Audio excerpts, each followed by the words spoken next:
From the Gert Boyle studio at OPB, this is Think Out Loud. I'm Dave Miller. More than 24 artists were selected to participate in the 2026 Oregon Contemporary Artists Biennial. As the name implies, this is an every 2-year exhibition of the work of Oregon artists. This year's biennial launched last month. It goes through July 5th.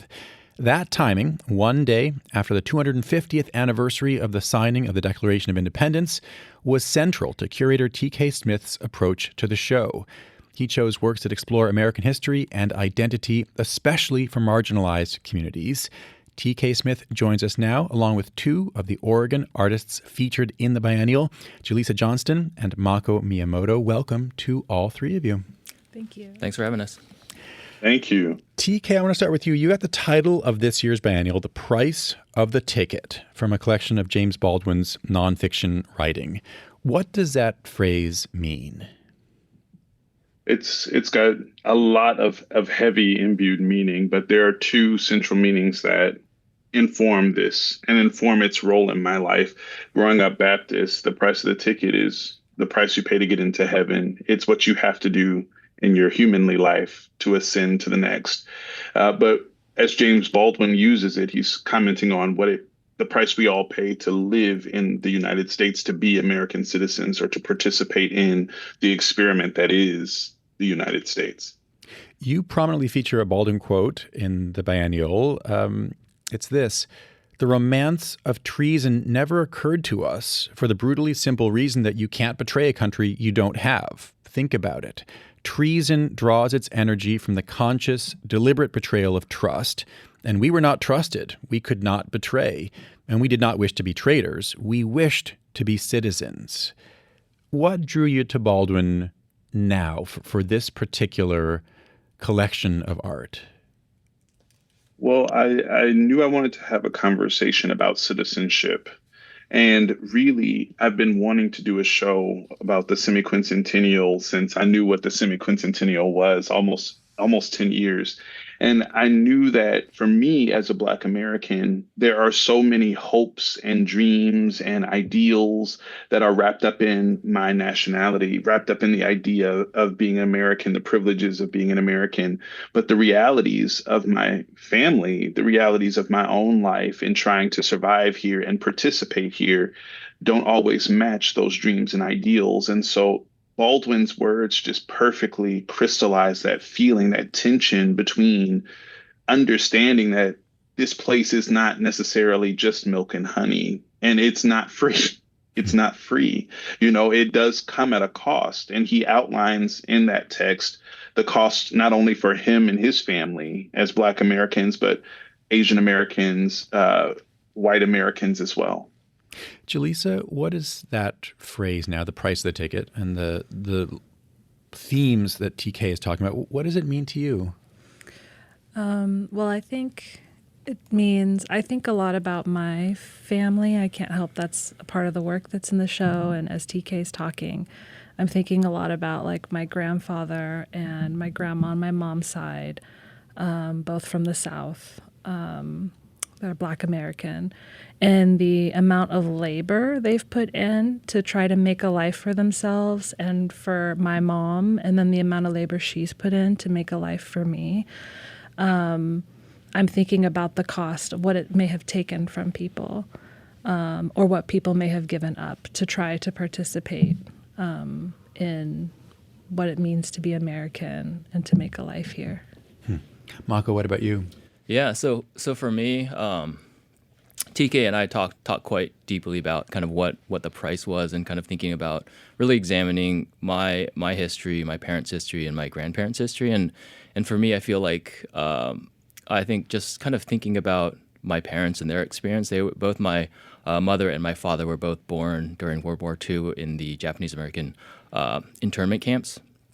And for me, I just feel like there was like these repercussions that have kind of echoed through my family growing up and my family now with my wife and my children. I do feel like there was, I think the most fundamental thing was there's this kind of deep shame in kind of our history and what it was to be Japanese American in 1942. And I think just this idea of building a family, building a community, building a life, building a house, building a business, and then all of a sudden with one executive order 9066, basically just taking all that away, just kind of decimating an entire people and uprooting 120,000 other Japanese Americans. I think just for me was just fundamentally devastating in kind of what it meant and the price that they paid to be Americans, to be citizens of the U.S. and kind of TK and I, and in making the work, I did a lot of thinking through that and kind of examining that through the lens of my parents, of their grandparents. And I think for myself also, just thinking about growing up in a smaller town. I grew up in a small town in Southern Oregon. There was, I think at the time in the 80s, there was probably about less than 1,000 people. So it definitely, we were the only Japanese family within probably 50 or 60 miles.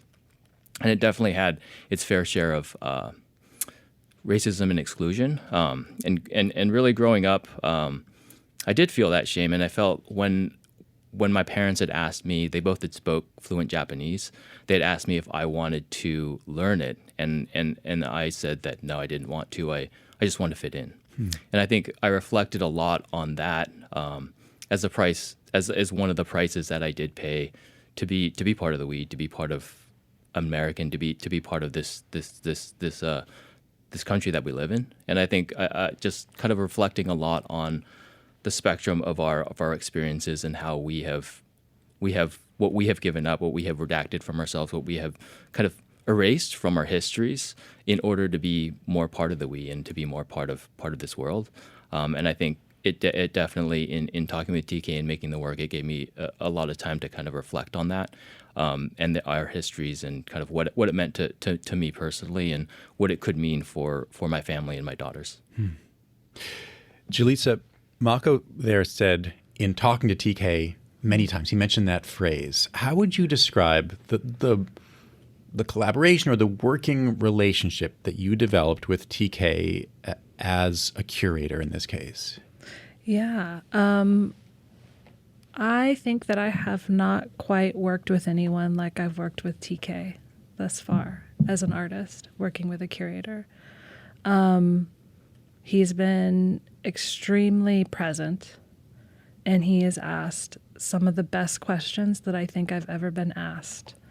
And we've sat and our conversations always seem to like go off into these like larger discussions about being alive and being human. And like, we always seem to take these like more personal dives. And so for me, working with TK has been really multifaceted in that, yes, like he's really helped me fine tune the work that I'm putting in the biennial, and really like thinking more clearly about that piece and how it fits within the larger scope of the show. But also I've been thinking a lot more about myself as a person, a lot more about my work as an artist, my work as a curator. He's opened up a lot of avenues for me for thinking, and it's been a very rich experience.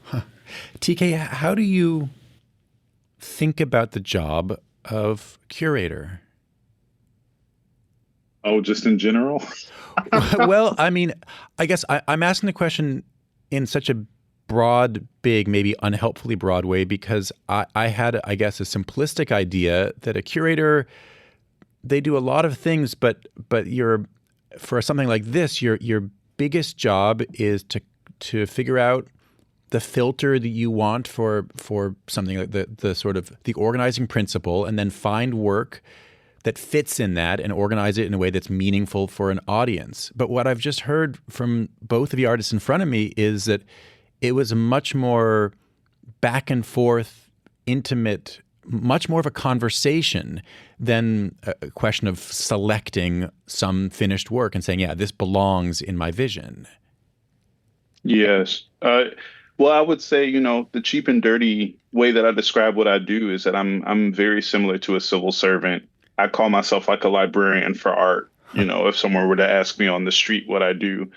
But I think particularly with this project, because I knew it would be about the semi-quincentennial, and because I knew we were in a particular political moment, I didn't want to trick any artists or mislead any artists into not understanding what context their work would be put in. And, when you're including someone's work, you're also including their stories, their identity, their people. What I wanted people to understand, that I wanted to be as political as necessary, as political as they were willing to be in participating. And so, you know, it's kind of the opposite end of that. I was reaching out to people asking, would you have this conversation with me? And all of these artists put forth work in response to the theme, but also those stories and their identities and their peoples, putting them all in this kind of larger context about citizenship and what their experience has been, or the experiences they've inherited. Uh, it requires you to be present, and it requires you to be very human. And, this is a very large show. It's probably the largest scale show that I've done. And every artist gave me something different. And so I had to give them my full attention to be able to really represent the work well in their stead. If you're just tuning in, we're talking right now about this year's Artists Biennial, which is put on by Oregon Contemporary. TK Smith was a curator. Mako Miyamoto and Jaleesa Johnston are two of the artists featured this year. Mako, can you describe the work that is in this year's biennial, your work? Yeah. So my piece is called The Divide. You want me to describe it visually, or describe kind of the idea, or how? First, briefly visually, okay. and then what it means to you. Yeah. So it's a diptych. So there's two 20 by 30 prints, infrared prints. On the left side, etched into the emulsion, is a W, and then on the right side is an E. So when you step back and look at it, it says we, but it's called The Divide. So for me, the piece was this exploration of identity within this construct of we. And when we're talking about we, just thinking about the group, the community, the culture, and ultimately the nation that we all occupy.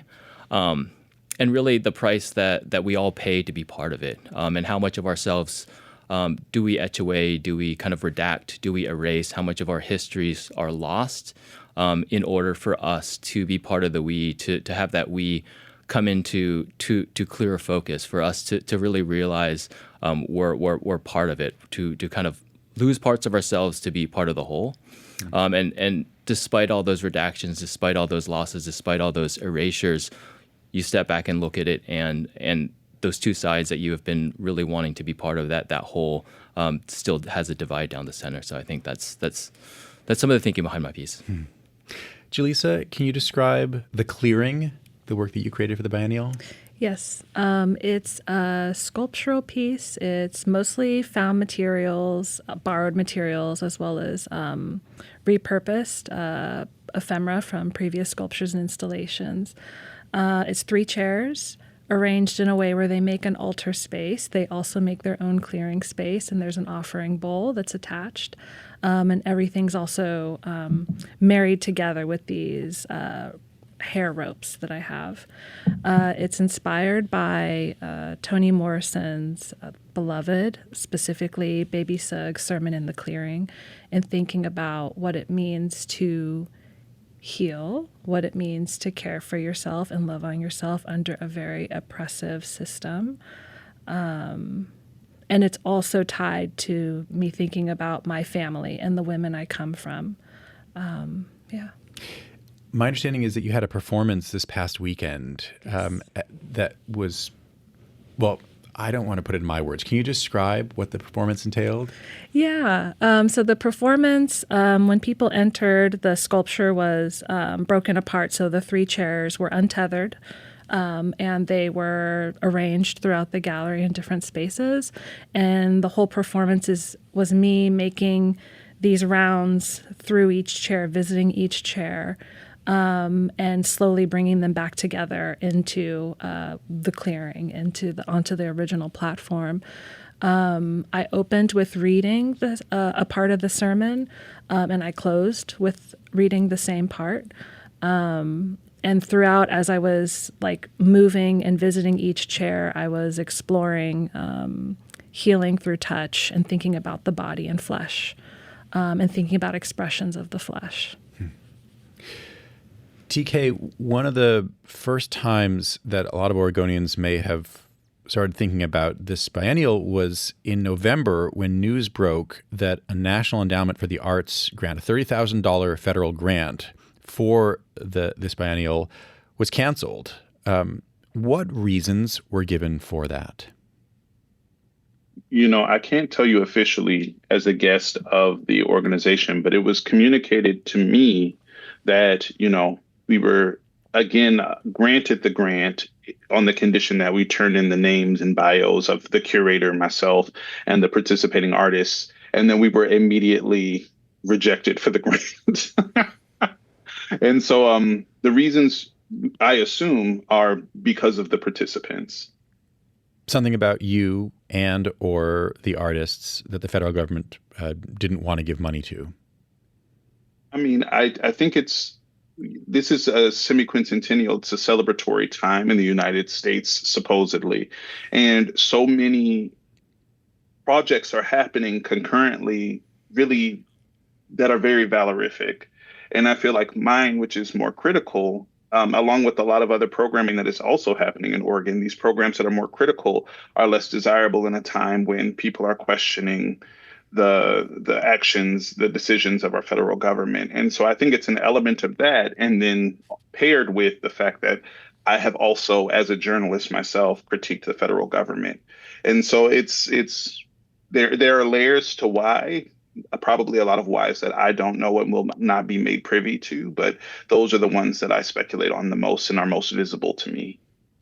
I should say that my understanding is that $30,000 was made up for with help from, among others, the Sitka Center. And obviously, the show did go on. It's happening right now, and it's going on through July 5th. Yes. Mako, what are you hoping that visitors will take away from the entirety of the show? I mean, that's a good question. I feel like in thinking about the piece, I feel like in thinking about the show as a whole, I hope it gives people pause, and it gives people a moment of self-reflection, kind of in the time that they're taking at Oregon Contemporary, in the time that we're existing in the world right now in America. And I do think, I would hope, it's really hard to kind of speculate because everybody's bringing their own experiences, their own histories. But I think for me, I would hope it does maybe open a door within themselves that they didn't know existed. And maybe sometime down the road, they sort of examine it and maybe step through that and find something new within themselves. Because I feel like in my process in making this, it happened to me. And I feel like it did open a door within me that I didn't know was there, and kind of opened a new avenue in thinking and sort of perceiving the world. Julie, so you're nodding. Did working on your own piece for this biennial, do you think have a lasting effect on the way you want to make art going forward? Oh, that's a good question. I do. I definitely do. One of the things that this working on this piece did for me was it brought me back to the heart of, like, why even do this? Why even make art? Beyond just having a show or being able to, like, maybe you want to sell your art or who knows, but there's like a core of expression, of being in touch with your inner being that I felt like this piece reconnected me to, that I feel like I hope I never lose sight of again. TK, as the non-Oregonian in this conversation, but the person who was elected to present an every 2 years, this year's version of the every 2 years selection of art from Oregon artists, I'm curious what you learned about Oregon from doing this. I mean, there are so many things. Portland has great food culture, first and foremost. I ate very well, and folks have showed me all different parts of the city, different aspects of the city through food. That's been really exciting. Also, that there's an incredible amount of grassroots to small independent organizations working in the arts in Oregon that I have not seen or witnessed anywhere else in the United States. And just to kind of call back to what you were asking before, $30,000 may not seem like a lot of money, especially coming from the federal government, but Sitka, another local, they're on the coast organization, stepping up and supporting what is essentially a lateral or sister organization is, in my experience, unheard of. That's not a small amount of money for a small organization. That's a huge amount of money, and it's incredibly generous and shocking to me that that happened. I'm thankful, and I'm incredibly thankful that this biennial is up, but that kind of generosity I have not seen. And that is something that has permeated through every interaction I've had in Oregon. There's so much generosity within the creative arts, within the visual arts, within movement. So many people want to help and support each other. I said at the opening, I'm shocked just how many hands went into each and every work that's featured in the exhibition. It's not just the artists, it's the artists' communities, it's their families, it's their gallery representation, or their just collective, support. It's been incredible to witness, and it's given me a lot of hope, honestly, as a more institutional curator. It's given me a lot of hope that regardless of what happens, we'll be all right. TK, Mako, and Julissa, thanks very much. Thank you. TK Smith is the curator of the 2026 Oregon Contemporary Artists Biennial. Mako Miyamoto and Julissa Johnson are two of the featured artists. Thanks so much for tuning in to Think Out Loud on OPB and KLCC. I'm Dave Miller. We'll be back tomorrow. Think Out Loud is supported by Steve and Jan Oliva, the Rose E. Tucker Charitable Trust, Ray and Marilyn Johnson, the Susan Hammer Fund of Oregon Community Foundation, and the Lang Svingard Family Fund.